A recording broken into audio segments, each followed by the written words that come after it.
Ijambo ry'umunsi kujijuka kubizera. Soma Roma wa mbere igice cya 24 kugeza ku cya 25 ndetse na Zaburi ya 23. Mperutse kuvugana n'umugore wari ufite agahinda kenshi cyane.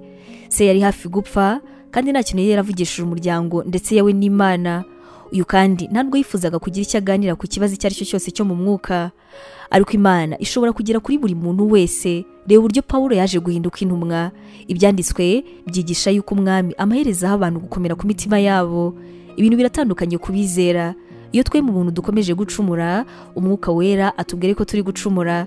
Icyo gihe rero tuba dushobora kwihana twicishije bugufi tukabasha gukurikira Imana. Hari n'igihe ariko kandi dushobora kwirengagiza ijwi rye tugakomeza gukora icyaha.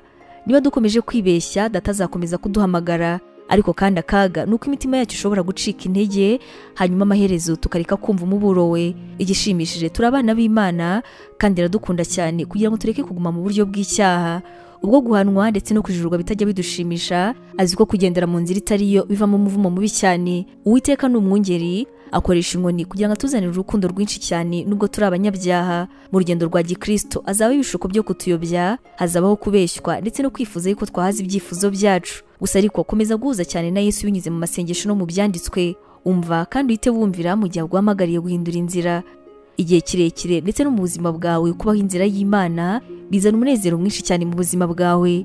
Ubutumwa mwabuteguriwe kandi mwabugezwagaho na Nibintije Evangelical Ministries International, ariyo magambo ahinnye izwi nka NEMI.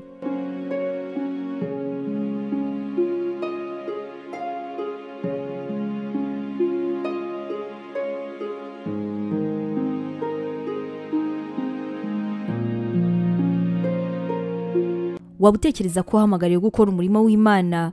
Wifuza inyigisho zacu se zisohoka buri munsi kandi zagufasha mu buzima bwawe zikagukomeza mu bibazo? Wumva wifuza kwiga teolojiya ukamenya ijambo ry'Imana, intwaro yagufasha mu buzima? Duhereye kuri iki kibazo cya nyuma, niba igisubizo cyawe ari yego, ngufitiye inkuru nziza cyane. Tugufitiye ishuri rya teolojiya kandi wigira ku buntu.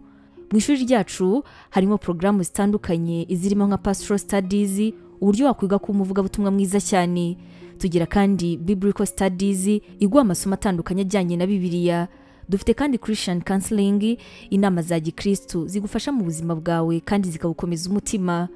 Kugira ngo ubashe gusobanukirwa neza ibi, wasura urubuga rwacu ari rwo wa#NEMIBibleInstitute.com cyangwa ukaba watwandikira kuri WhatsApp yacu ari ikimenyetso cyo guteranya 141 232 650 34.